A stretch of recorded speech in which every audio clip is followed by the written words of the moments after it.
Eating from the garbage.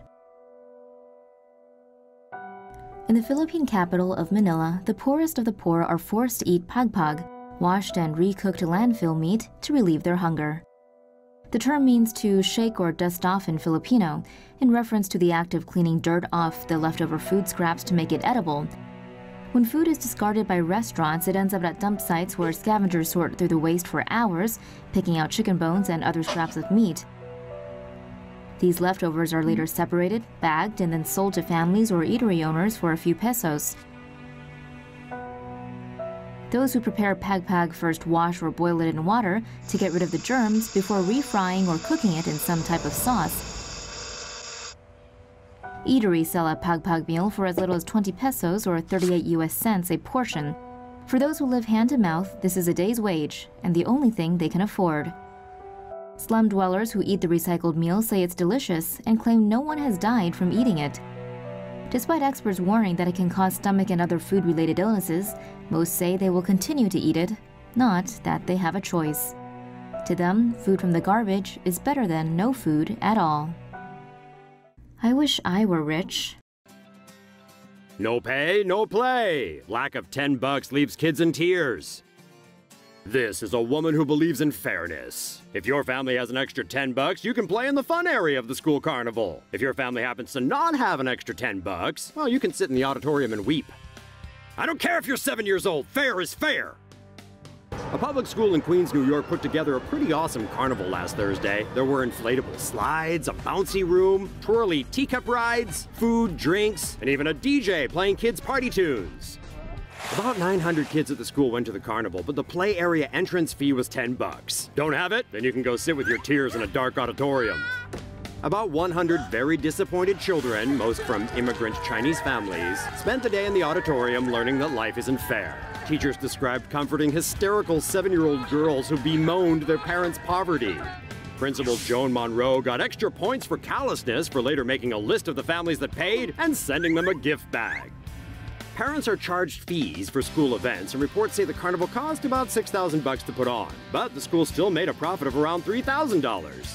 The president of the Parents Association later admitted they screwed up after he somehow came to the realization that being cruel to 100 underprivileged young children was somehow, wrong. You think? But the story actually has a happy ending. The carnival company boss was appalled that some kids were excluded and said his company will throw a free bash for the banned kids.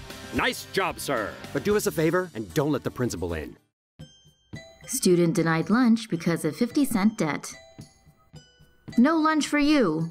A Texas mom says her 12-year-old son was denied school lunch because of a debt of less than $1.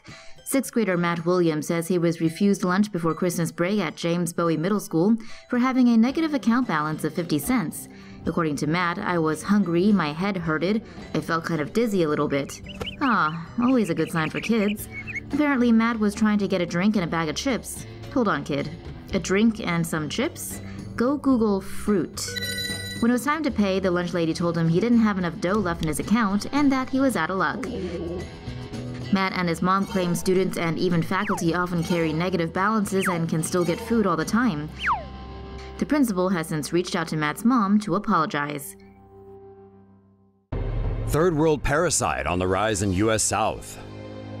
It may be a disease that is typically associated with developing nations, but a new study has found that parasitic hookworms are plaguing the southern U.S.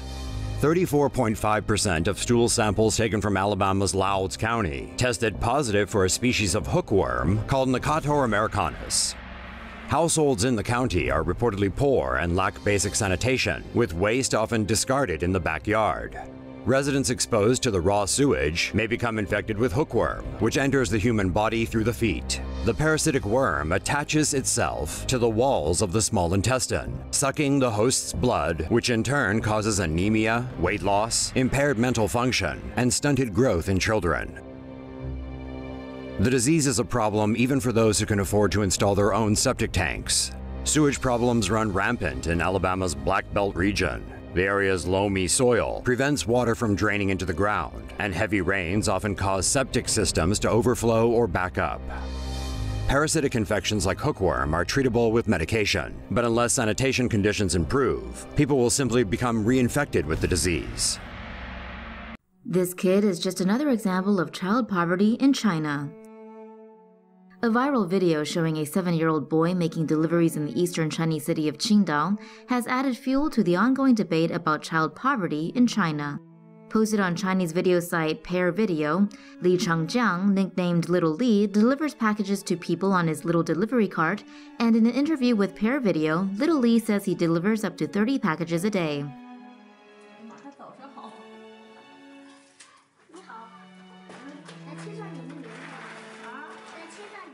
According to multiple reports in China, since the age of 3, Little Li was raised by his father's former colleague, Yan Shifang.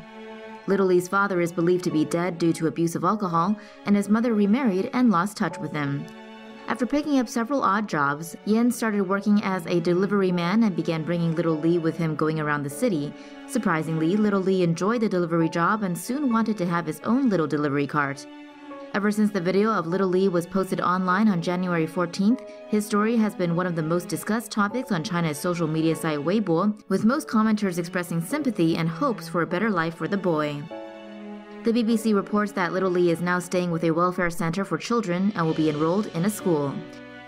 Many online commenters have pointed out flaws in the country's social security system, with the government failing to address the issue of child poverty in China. Little Li is not the only child to have gained internet fame because of his story. A photo of an 8-year-old child nicknamed Ice Boy went viral after people saw the image of him covered in ice after walking 2.8 miles to school. High school senior panhandles for college. 18-year-old Emily Stutz has been asking for donations in front of her local Target in Lowell, Massachusetts. The hardworking senior has been maintaining a 4.0 to 4.5 GPA. Stutz has also been taking on part-time jobs, often 2 at a time, while attending school. Stutz, who graduates this summer, dreams to one day be a doctor. But she can't afford college, let alone medical school. While Stutz did receive some scholarship money ranging from $11,000 to $18,000 at various schools that accepted her, she received no additional financial aid, and to make matters worse, her parents don't qualify as co-signers to any student loans. So the teen took to social media. Stutz created a GoFundMe campaign sharing her story. So far, she's raised over $15,000 through the crowdfunding website. And if that wasn't enough, she has also taken to panhandling outside her local Target with a group of friends. Stutz wrote, "If people will give to the homeless panhandlers, then maybe they'll consider sparing $1 or some change to an aspiring doctor who has all the academic but no financial means to attend college. Anything helps at this point. Good luck, Emily."